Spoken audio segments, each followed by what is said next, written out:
Hello students, मैं आपकी हिंदी की टीचर आदर्श शिक्षा निकेतन हाई स्कूल से।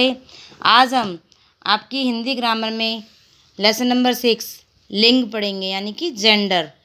ठीक है, सभी शब्दों का कोई ना कोई लिंग होता है। क्या होता है? सभी शब्दों का कोई ना कोई लिंग यानी जेंडर होता है। चित्रों के नीचे लिखे वाक्यों को पढ़िए और समझिए। जैसे यहाँ लिखा है, लड़का दौड़ रहा है, हाथी झूम रहा है, मुर्गा बांग दे रहा है, लड़की नाच रही है, हथनी गन्ने खा रही है, मुर्गी चूजों को खिला रही है।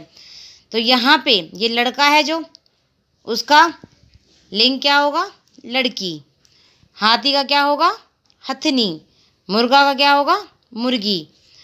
इन वाक्यों से पता चलता है कि सभी व्यक्तियों और प्राणियों का कोई ना कोई लिंग होता है।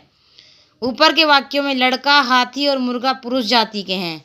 आपको पता है लड़का पुरुष जाति में आता है, हाथी पुरुष जाति में आता है और मुर्गा भी पुरुष जाति में आता है। लड़की, हथनी और मुर्गी स्त्री जाति के हैं। ये तीनों कौन सी जाति के हैं? स्त्री जाति के।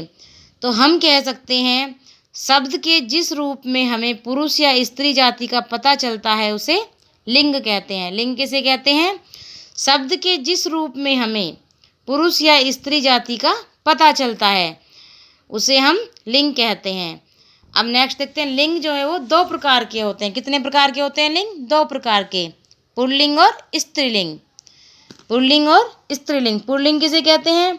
जिन शब्दों से पुरुष जाति का पता चलता है, यानी कि ये पता चलता है कि ये पुरुष है, उन्हें पुल्लिंग कहते हैं। जैसे घोड़ा, शेर, धोबी, पिताजी, लड़का, बच्चा, ये सब पुल्लिंग में आते हैं। इसके बाद है आपका स्त्रीलिंग। जिन शब्दों से स्त्री जाति का पता चलता है उन्हें स्त्रीलिंग कहते हैं। यानी कि जिन शब्दों से ये पता चले कि हाँ ये स्त्री है, जैसे घोड़ी, शेरनी, धोबिन, माताजी। ठीक है, और भी बहुत सारे शब्द हो सकते हैं। जैसे यहाँ पे हथनी लिखा है, मुर्गी लिखा है, ये सब किस में है? स्त्रीलिंग में। आइए कुछ और पुल्लिंग तथा स्त्रीलिंग शब्दों को जानें। अब यहाँ पे उन्होंने बहुत सारे स्त्रीलिंग पुल्लिंग दिए हैं, उनके स्त्रीलिंग, फिर यहाँ पे सब पुल्लिंग और उनके स्त्रीलिंग। आप इन सबको पढ़ लीजिए एक बार अपनी बुक में से। ठीक है, उसके बाद नेक्स्ट देखते हैं, लिंग केवल व्यक्तियों और प्राणियों का ही नहीं होता, अन्य वस्तुओं का भी होता है। ठीक है, जैसे कि फूल खिल रहा है, तो फूल खिल रहा है, हम कहें फूल खिल रही है तो गलत होगा सेंटेंस। हमने बोला फूल खिल रहा है, यानी कि ये क्या हुआ? पुल्लिंग हुआ। आगे है, नदी बह रही है, हमने बोला नदी बह रहा है, तो हो नहीं सकता, सेंटेंस गलत हो जाएगा हमारा वाक्य। हमने बोला नदी बह रही है, तो बह रही है का मतलब स्त्रीलिंग। टेलीविज़न चल रहा है, तो क्या हुआ? पुल्लिंग। दिनों के नाम पुल्लिंग होते हैं। दिनों के जो नाम होते हैं, यानी कि सोमवार, मंगलवार, बुधवार, ये जितने भी नाम होते हैं ये सब पुल्लिंग होते हैं। भाषाओं के नाम स्त्रीलिंग होते हैं, जैसे हिंदी, इंग्लिश, उर्दू, पंजाबी, ये सब क्या होते हैं? स्त्रीलिंग होते हैं। हमने जाना सभी व्यक्तियों और प्राणियों का कोई ना कोई लिंग होता है। लिंग से हमें पुरुष या स्त्री जाति का पता चलता है। लिंग कितने प्रकार के? लिंग दो प्रकार के होते हैं, पुल्लिंग और स्त्रीलिंग। पुल्लिंग से हमें पुरुष जाति का पता चलता है और स्त्रीलिंग से हमें स्त्री जाति का पता चलता है। वस्तुओं का भी लिंग होता है।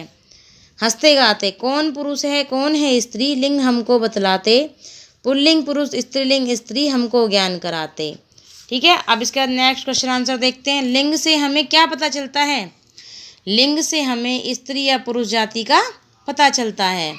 क्या पता चलता है?